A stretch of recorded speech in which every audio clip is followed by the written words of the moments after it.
Hey everyone, welcome back to the channel.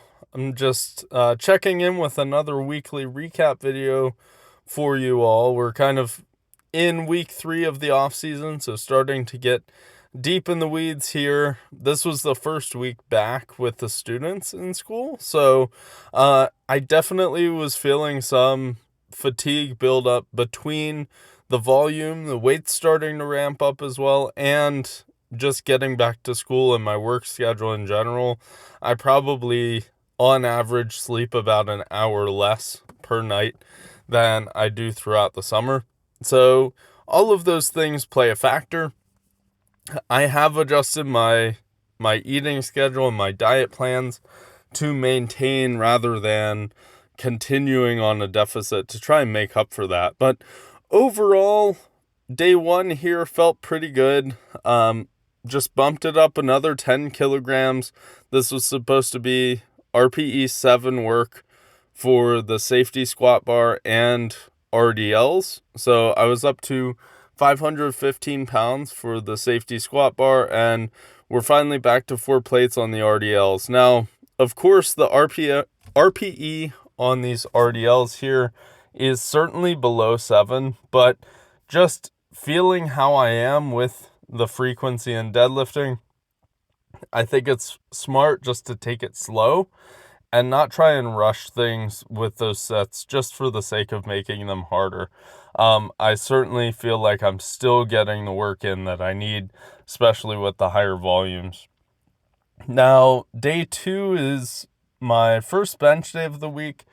These are sets of 12. Now, for this week, I decided to go ahead and back them off because my left shoulder has been just kind of like nagging me a little bit. With some, more time warming up and more deliberate warm-ups, I'm totally fine to bench press, but it's kind of just like an ache and pain kind of thing. At the same time, I don't want to press anything and have it turn into a longer term injury. So on this day 2 here, we dialed it back significantly.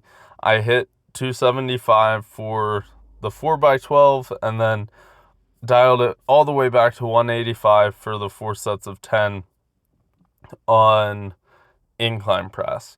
That leads me to Thursday. So this was the first week I finally got back to an actual, my normal training schedule. So I trained Monday, Tuesday, Thursday, and then Saturday, and that certainly does some wonders. So as you could see, I could press some more significant weight for my sets of 4 on Thursday. We did 385 for the 4x4 on bench, and it was moving well, still a little achy, but nothing too bad.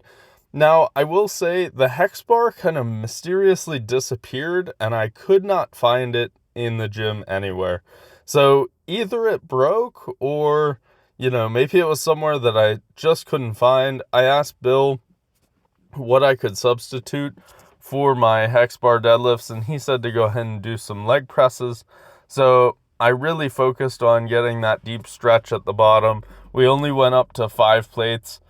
Which was certainly light, but it got some work in, and I'll keep an eye out for the hex bar. Hopefully it comes back and I don't have to worry about it, but if so, maybe those leg presses will be in to stay. It's been years since I've done any sort of leg pressing, so that would be a little bit of a change up. Now on to the most exciting day of the week.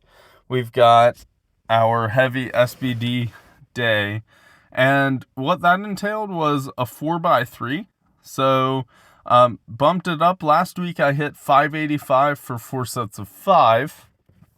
So we went up to 620, and it was supposed to be an RPE 7. Now, watching this, things moved pretty quickly and moved well. I would say they probably were a 7, but I fatigued pretty quickly, so I'm still working on getting that work capacity back. At the same time, this deep into the off season, I'm excited to be moving even this kind of weight for sets and reps, right? And the great thing about it is my body weight is still pretty low. Like I said at the beginning of the video, my fatigue's still pretty high from work. So taking all of that into account, I'm very happy with how this moved, and I think we can definitely get some progression out of it in the weeks moving forward. So it's nowhere near an all-time best, but at the same time, I'm very happy with it. And that's a great example of kind of just building that momentum over time and taking the little wins as they come. So went ahead and posted 2 sets. I think they were actually in reverse order. This was the first set, and the last one you watched was the 4th set. Then I had a top single on bench. It was supposed to be at an RPE 7.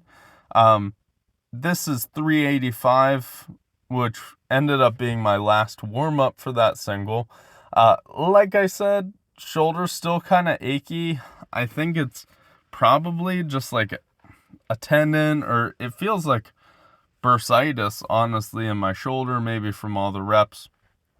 But overall, still feeling strong. 385 definitely moved quicker than an at 7, so I bumped it up to 415, which was a 10-pound increase from last week's single.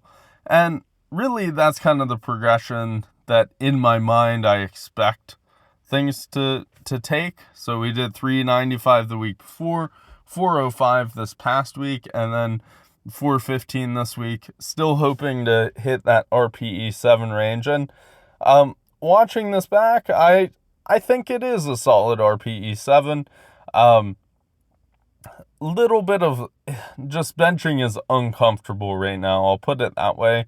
And that's part of why I really dialed it back for these back down sets. Even sitting here recording today and like sleeping on my shoulder, it's uncomfortable, but it's not to the point of injury. So, you know, I'm not going to worry about it, but I do have to make smart training decisions kind of based on how it's feeling. And then we backed off with 3 sets of 8 with 295 here on the bench, moving nice and smoothly just to get some work in. Last work of the week here, I had 4 sets of 8 on deadlift, supposed to be an RPE. I can't remember. I think it was a 6 or a 7. And I went ahead and bumped this up 30 pounds from last week. So a little bit bigger of a jump than I would normally take, but these really flew. So to be hitting 545 for 8 is super encouraging. I could see this pushing into the 600s over the next few weeks. So I'm looking forward to that. Overall, I'm feeling good, excited to get back to school and training. Thank you all for watching. Please like and subscribe as always, and I'll see you in the next one. Happy lifting.